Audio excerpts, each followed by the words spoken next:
क्या? और ये वक्त की जो जायदाद रहती है वो अल्लाह की जायदाद रहती है। हमारे आबो अजाद मुसलमानों के फलाह बहबूद के लिए, तालीम के लिए, माशियत के लिए ये ज़मीनात वक्फ करके गए, और आज नरेंद्र मोदी ये हमारी वक्त की जायदाद छीनना चाह रहे हैं। आखिर क्यों नरेंद्र मोदी? आप तो कहते हैं सबका साथ सबका विकास, आप फिर एक नफरत की निगाह से क्यों देखते हैं मुसलमानों को? सारे हिंदुस्तान में बड़ी शर्मिंदगी से कहना पड़ रहा है कि जो बजट आया बीजेपी की हुकूमत के जानिब से अक़लियतों के लिए सिर्फ 3000 करोड़, शर्म आ रही बोलते हुए भी, पर आपको शर्म नहीं आई वो पेश करते हुए।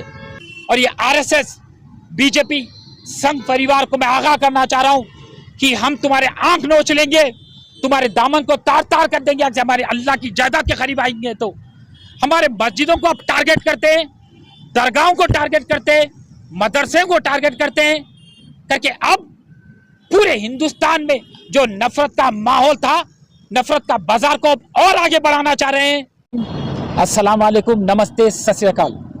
आज फिरोज खान साहब की जेरे सदारत में हम सब डॉक्टर BR अम्बेडकर के स्टैचू के नीचे एहतजाज कर रहे हैं, और ये एहतजाज वक्फ अमेंडमेंट बिल को लेकर है।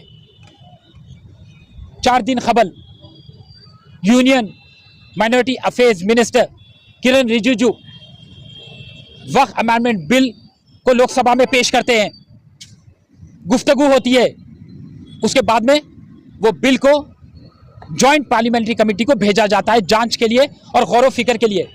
मैं आपको बताता चलूं कि ये बिल अनकॉन्स्टिट्यूशनल है, एंटी मुस्लिम है। ये बिल आर्टिकल 14, 15, 25 को वायलेट करती है। सुप्रीम कोर्ट का ऑर्डर है, once a waqf it is always a waqf. अब नरेंद्र मोदी की हुकूमत फिर से निशाना तानती है मुसलमानों पर, हमारे मसाजिदों पर, दरगाहों पर, वक्फ की जायदादों पर। और आपको बताता चलूं कि सारे हिंदुस्तान में 10 लाख एकड़ वक्फ की जायदाद है। पहले नंबर पे है डिफेंस, उसके बाद में रेलवेज, उसके बाद में वक्फ की जायदाद। अब आरएसएस बीजेपी संघ परिवार के निशाने पे है वक्फ की जायदाद, और इस बिल में पूरा वक्फ बोर्ड को कमजोर कर दिया जा रहा है, और ये बिल मनचाहे वक्त को हटा देना चाह रही है।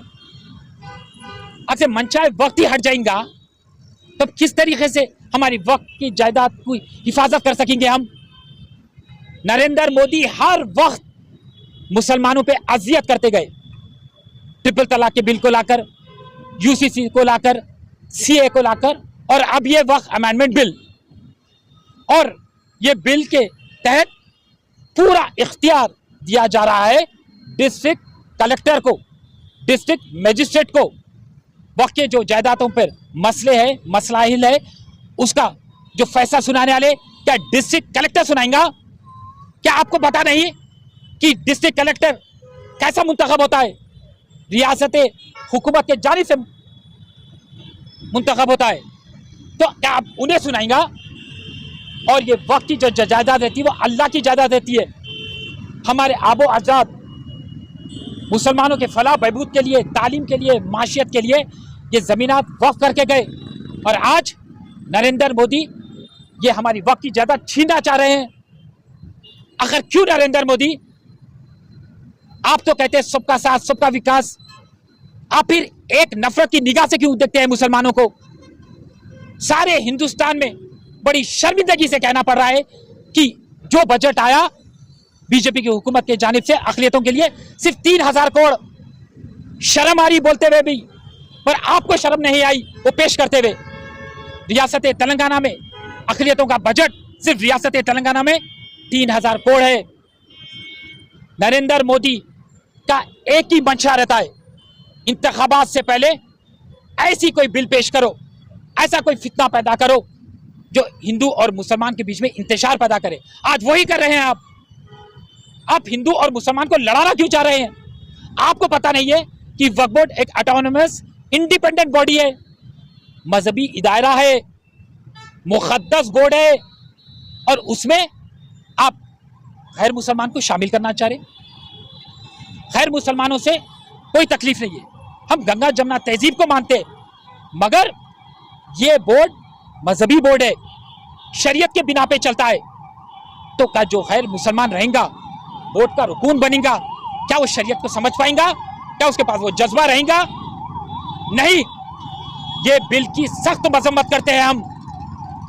अगर से आगे ये बिल को आप अमली जामा पहनाना चाहेंगे, इसको कानून में तब्दील करना चाहेंगे, तो याद करो सीए का जो एहतजाज था उससे ज्यादा बड़े पैमानों पे मुसलमान सड़कों पे उतर जाएंगे।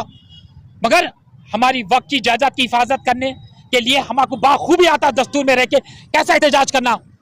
और ये आरएसएस बीजेपी संघ परिवार को मैं आगाह करना चाह रहा हूं कि हम तुम्हारे आंख नोच लेंगे, तुम्हारे दामन को तार तार कर देंगे। हमारे अल्लाह की जायदाद के करीब आएंगे तो हमारे मस्जिदों को आप टारगेट करते हैं, दरगाहों को टारगेट करते हैं, मदरसे को टारगेट करते हैं, करके अब पूरे हिंदुस्तान में जो नफरत का माहौल था, नफरत का बाजार को और आगे बढ़ाना चाह रहे हैं। अरे अभी आपकी हुकूमत आई, आते थे बिल पेश कर डाले, हिंदू और मुसलमान को लड़ा रहे, मुसलमानों में फिरका परस्ती को आगे बढ़ा रहे आप। हमारे जो मुसलमानों के फिरके हैं उसमें एक फूट डालने की कोशिश कर रहे। पर मुसलमान ये अहद कर लिया कि ये बिल की तो हम मजम्मत करेंगे। इंडिया अलायंस पूरी मजम्मत कर रहे हैं, पूरे रुकने पार्लियामेंट ये बिल को ले लेकर। और आप समझेंगे कि हम खामोश बैठेंगे? नहीं, हम फिरोज खान के जेर सदारत में आज तकलीफ से, बड़ी मायूसी से, मुसलमान की माशी हालत को मद्देनजर रखते हुए, सच्चार कमेटी को नजर रखते हुए, सुधीर कमीशन को नजर रखते हुए आज हम आगे एहतजाज कर रहे हैं। हर वक्त मुसलमान के ऊपर निशाना ताना जा रहा है। नरेंद्र मोदी, आखिर आप क्या चाह रहे हैं कि हम ये मुल्क छोड़ के चले जाना? आप शायद आपकी फौत के बाद आपको जलाया जाएगा, उस समय फिजाओं में आप बिखर जाएंगे, मगर हमारे आबो अजदाद ये जमीन के लिए खून दिए, ये जमीन को हमने खून से सींचा है। हम कहीं नहीं जाने वाले।